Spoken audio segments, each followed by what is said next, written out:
и согласились.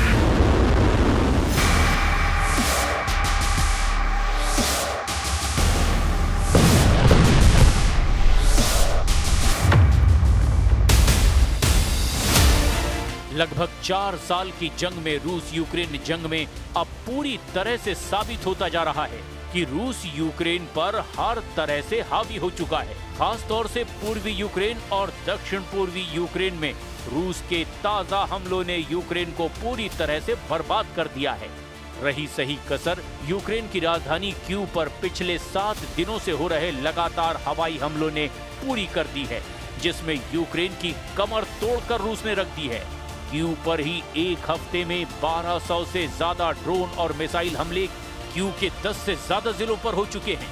Zelensky को अभी भी लग रहा है कि कोई चमत्कार उन्हें जंग में जरूर जितवा देगा, और यही वजह है कि अब यूक्रेन अपने घरेलू क्रूज मिसाइल नेपच्यून को रूस के खिलाफ पूरी तरह से जंग में नई ताकत, नए वर्जन के साथ उतार चुका है। खुद ज़ेलेंस्की ने एंटी शिप मिसाइल यानी जहाजों को निशाना बनाने वाली क्रूज मिसाइल नेपच्यून का वीडियो जारी किया है। इधर दूसरी तरफ एक बार फिर पश्चिमी रूस के कुर्स्क इलाके में उत्तर कोरिया के सैकड़ों सैनिकों ने यूक्रेन के खिलाफ मोर्चा खोल दिया है। तस्वीरों में साफ देख सकते हैं कि उत्तर कोरिया के सैनिक बारूदी सुरंगों को बुलडोजर जैसे मशीन से तबाह कर रहे हैं और लाइन माइन में धमाके कर रहे हैं। हम आपको दिखाने जा रहे हैं कि कैसे रूस ने पूर्वी मोर्चे को जीतने के बाद यूक्रेन के दूसरे इलाकों पर हमले कर दिए हैं, जबकि अब यूक्रेन खुद अपने दम पर, अपनी मिसाइलों के दम पर रूस से आखिरी जंग लड़ने में जुटा हुआ है। जीत लिया पूर्वी मोर्चा, पश्चिम में उत्तर कोरियाई सैनिक। पिछले 1 साल से रूस ने पश्चिम रूस के कुर्स्क इलाके में यूक्रेनी सेना को पूरी तरह से खदेड़ दिया है। अगर हम डॉनबास इलाके की बात करें तो उसके 78% इलाके पर रूस ने कब्जा कर लिया है। डोनेस्क और लुहांस्क को मिलाकर पूरा डॉनबास पूर्वी यूक्रेन में आता है। यहाँ पर रूस की जबरदस्त बढ़त है और ऐसे हालात में अब रूस ने एक बार फिर से कुर्स्क इलाके में उत्तर कोरिया के सैनिकों को जंग में उतार दिया है।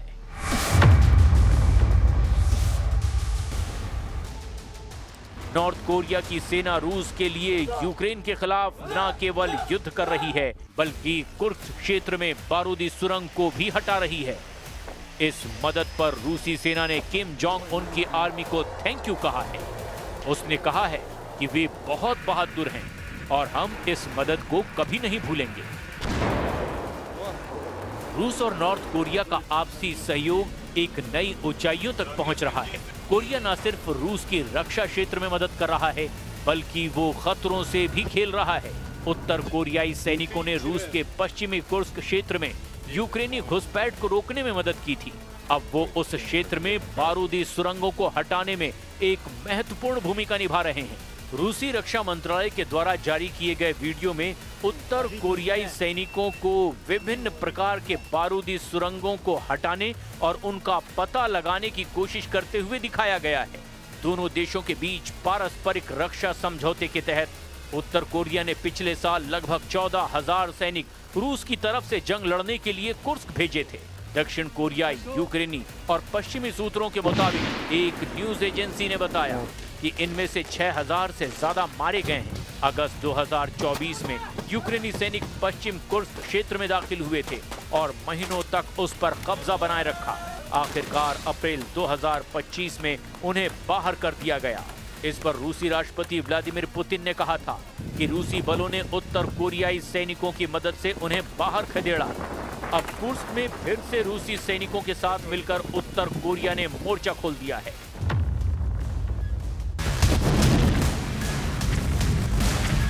इस हफ्ते की शुरुआत में ही यूक्रेनी राष्ट्रपति व्लादिमीर ज़ेलेंस्की ने कहा था कि कई नेपच्यून मिसाइल ने अपने सभी परीक्षण सफलतापूर्वक पास कर लिए हैं और युद्ध में अपनी क्षमता साबित की है। खुफिया सूत्रों के दावों के मुताबिक यूक्रेन ने काला सागर बंदरगाह तुआप्से में एक रूसी तेल रिफाइनरी पर हमला करने के लिए इस नई नेपच्यून मिसाइल का इस्तेमाल किया था, जिससे रूस के तेल ठिकानों को भयानक नुकसान हुआ था।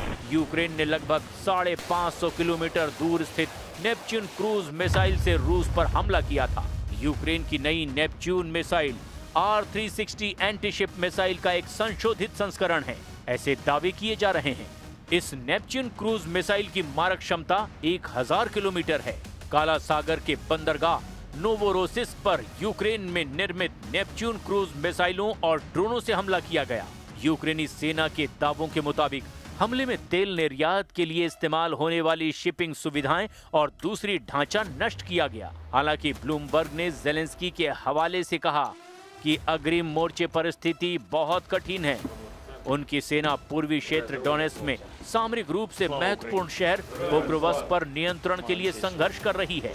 राष्ट्रपति व्लादिमीर ज़ेलेंस्की ने रूस पर लंबी दूरी की यूक्रेनी लॉन्ग नेपच्यून क्रूज मिसाइलों से हमला करवाया है, जो कि काफी सफल बताया जा रहा है। नेपच्यून एक एंटीशिप मिसाइल यानी जहाजों को निशाना बनाने वाली मिसाइल है। इसे खास तौर पर समुद्र में दुश्मन के जहाजों, फ्रिगेट और लैंडिंग क्राफ्ट को नष्ट करने के लिए बनाया गया है। ये मिसाइल सोवियत रूस की पुरानी KH-35 मिसाइल पर आधारित है, लेकिन यूक्रेनी इंजीनियरों ने इसमें कई आधुनिक सुधार किए हैं, जिससे ये कहीं ज्यादा सटीक और ताकतवर बन गई है। ये मिसाइल उच्च सबसोनिक स्पीड यानी लगभग 900 किलोमीटर प्रति घंटे की रफ्तार से उड़ती है। चमत्कार युद्ध से बचेगा यूक्रेन, ट्रंप ने माना युद्ध के बॉस पुतिन। 1353 दिन से यूक्रेन को जिताने के लिए अमेरिका, नेटो और यूरोपीय देश एड़ी चोटी का जोर लगा रहे हैं, लेकिन रूस लगातार यूक्रेनी इलाके जीतते हुए आगे बढ़ रहा है। राष्ट्रपति ट्रंप को यकीन था कि पुतिन पर दबाव डालकर वो युद्ध रुकवा देंगे, लेकिन पुतिन ने ट्रंप की याराना चाल की धज्जियां उड़ाते हुए यूक्रेन पर हमले और तेज कर दिए। जब से ट्रंप अमेरिका के राष्ट्रपति बने हैं, उसके बाद से तो पुतिन ने यूक्रेन की 5000 वर्ग किलोमीटर जमीन पर कब्जा कर लिया है। ट्रंप यूक्रेन की 1 इंच जमीन भी रूस से नहीं छीन पाए हैं। अब ट्रंप ने मीडिया के सामने खुद मान लिया कि रूस यूक्रेन में अभी रुकने वाला नहीं है, वो तो और ज्यादा इलाके कब्जा करना चाहता है। ट्रंप ने पुतिन का नाम लिए बगैर मान लिया कि रूस को यूक्रेन में काबू करने में अभी सफलता नहीं मिली है। Basic dispute is they just don't want to stop yet, and I think they will. I think it's taken a big toll on Russia, big toll on both countries, obviously, but it's taken a big toll. They're losing 7,000 soldiers a week. That's a big toll, and between the two of them, divided. You know, with Russia losing more soldiers, actually, but they're both losing a lot of people. I inherited the war, and I think we're going to get it ended, not too distant future. अब आप ये video देखिए। इसमें NATO देश Hungary के PM Viktor Orban और राष्ट्रपति Trump Washington में एक मीटिंग करने जा रहे हैं। इस मीटिंग से पहले जब मीडिया ने विक्टर ओरबान और ट्रंप दोनों से पूछा कि क्या यूक्रेन जंग जीत सकता है, तो ट्रंप और विक्टर ओरबान दोनों ही मुस्कुराने लगे और कंधे उचकाते हुए पीएम विक्टर ओरबान ने ट्रंप के सामने कहा कि यूक्रेन को जंग कोई चमत्कार ही जिता सकता है। हम आपको ये भी बता दें कि नेटो देश हंगरी शायद इकलौता ऐसा देश है जो रूस और पुतिन का कट्टर समर्थक है, और ट्रंप इससे खफा रहते हैं। लेकिन हैरानी की बात तो ये है कि पुतिन के दोस्त हंगरी के पीएम विक्टर ओरबान से ट्रंप ने कहा कि आप रूस से तेल 1 साल और खरीद सकते हैं। ट्रंप हंगरी को रूस से तेल खरीदने की खुली छूट दे रहे हैं, जबकि बाकी सभी यूरोपीय देशों पर रूसी तेल खरीद पर सख्ती दिखा रहे हैं। यानी ट्रंप अब हंगरी के जरिए पुतिन को मनाने में जुट गए हैं, ऐसा वॉर एक्सपर्ट्स का अनुमान है। पुतिन ने युद्ध में उतारे 1400 अफ्रीकी लड़ाके। पूरी दुनिया जानती है कि इस वक्त रूस पूर्वी और उत्तर पूर्वी यूक्रेन पर पूरी तरह से कब्जा करने के लिए लाखों सैनिकों को जंग में उतार चुका है। खुद ज़ेलेंस्की ने दावा किया है कि पूर्वी यूक्रेन के पोक्रोवस्क में यूक्रेनी सेना बेहद कठिन हालात में है।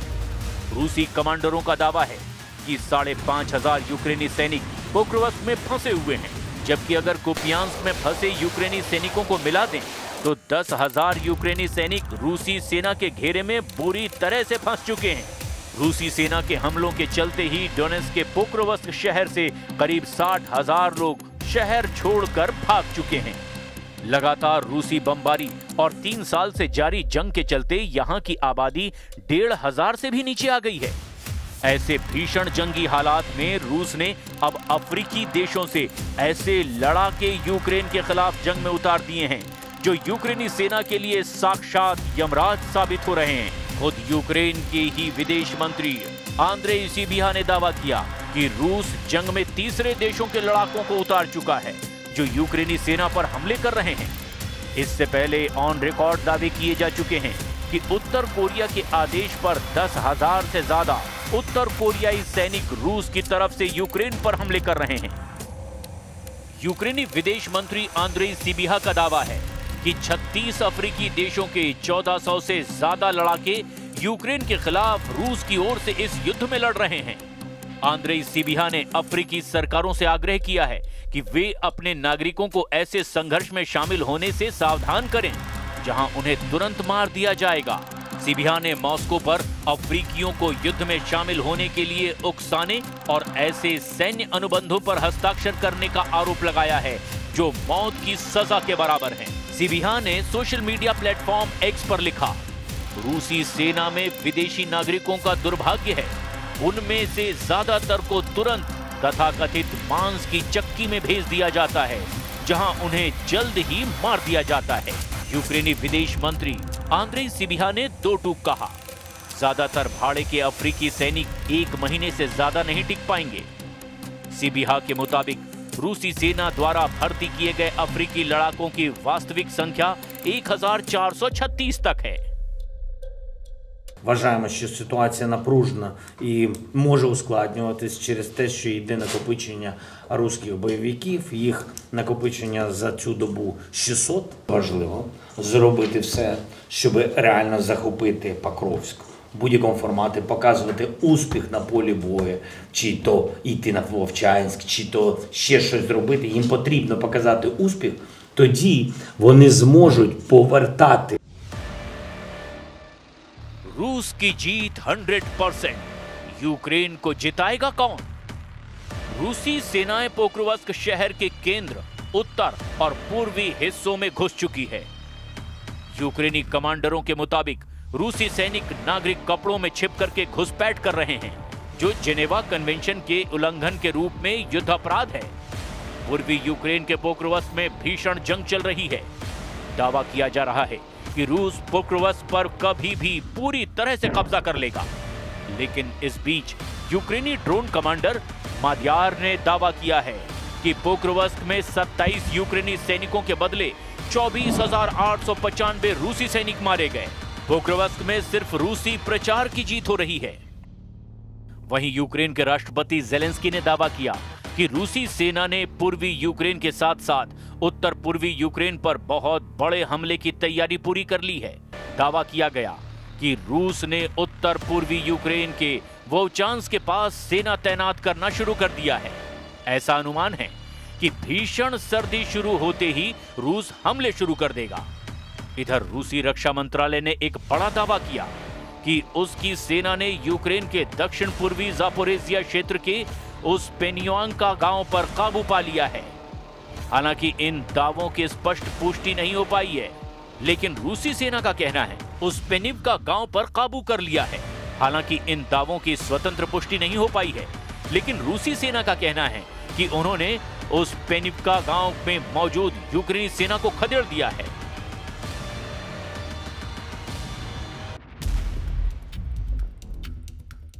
अब सवाल ये उठता है कि हारती यूक्रेन को आखिर कौन बचाएगा?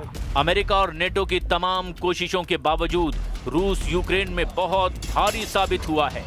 हालांकि अब नेटो प्रमुख मार्क रूटे ने दावा किया है कि नेटो ने रूस की गोला बारूद उत्पादन क्षमता को पीछे छोड़ दिया है। मार्क रूटे ने कहा है कि नेटो बहुत जल्द अब रूस को यूक्रेन से खदेड़ने के लिए एक बड़ी कार्रवाई और सैन्य सहायता यूक्रेन को दे सकता है। जबकि पूर्व नेटो प्रमुख एंडर्स फोग रासमुसेन ने कहा है कि यूक्रेन फॉरएवर वॉर की ओर बढ़ रहा है, यानी यूक्रेन में हमेशा युद्ध होता रहेगा। एंडर्स फोग रासमुसेन का साफ कहना है कि जब तक यूरोप रूस पर दबाव नहीं बढ़ाएगा तब तक यूक्रेन में जंग रुकना बेहद मुश्किल है। लेकिन ज़ेलेंस्की को अभी भी लगता है कि अमेरिका की मिसाइलें गेम चेंजर साबित हो सकती है। खबर है कि यूक्रेन ने रूस के भीषण हमलों के बीच फिर से टॉमहॉक मिसाइलें खरीदने के लिए जोर लगाना शुरू कर दिया है। रिपोर्ट के मुताबिक यूक्रेन के वॉशिंगटन राजदूत ओल्हा स्टेफानिशीना ने कहा है कि अमेरिका के साथ टॉमहॉक मिसाइलों और लॉन्ग रेंज हथियारों की खरीद पर सकारात्मक बातचीत चल रही है और उम्मीद ये है कि जल्द ही टॉमहॉक जैसी क्रूज मिसाइलों से यूक्रेन रूस के अंदर घुस करके लंबी दूरी के हमले कर सकेगा।